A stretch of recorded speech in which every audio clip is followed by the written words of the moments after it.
I have 2 children. Both of them use the word mama as their very first word. Naturally, I hoped the next word would be dada, but as always, reality doesn't go as expected.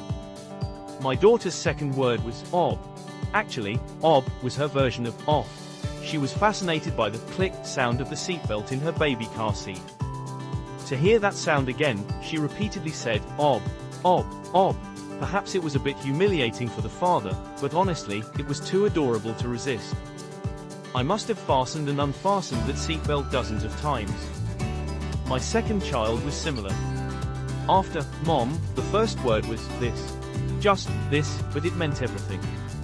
When he wanted to go out, he pointed at the door with this. When he was hungry, he pointed at the food with this. Toys, needless to say. Life is funny like that. 1. Educational analysis and guidance. Key developmental stage.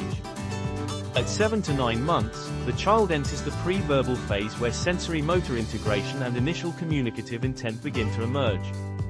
A sensory-motor coupling.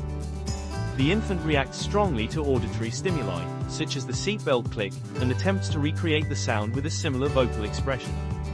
This behavior aligns with Bruner's discovery learning and Piaget's sensory-motor stage involving intentional manipulation. B. Emergence of proto-symbolic expression. Ob and this are not conventional words, but rather proto-symbols aimed at eliciting responses from the environment.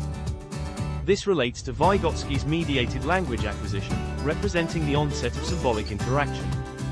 See egocentric speech patterns.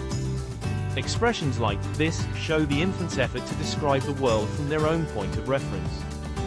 This is a clear example of Piaget's theory of egocentric speech, forming the foundation for later socialized language. 2. Actionable suggestions for parents and educators. A responsive interaction over accuracy. Don't focus on perfect pronunciation. Instead, reinforce the cause-effect experience. Unbuckle the seatbelt when they say, ob, acknowledge the object they point to when they say, this. This builds understanding of communication efficacy. B. Semantic mapping through naming. Consistently pair the infant's expression with appropriate vocabulary. For example, ob, that's the belt, click. This facilitates early word-object associations. C. Provide clear contextual repetition. During routines, mealtime, going out, play, use the same simple words and gestures. This repetition helps the child internalize proto-linguistic structures through mimicry. D. Interpret communication intent. Rather than correcting the word, try to read the child's intent and respond accordingly.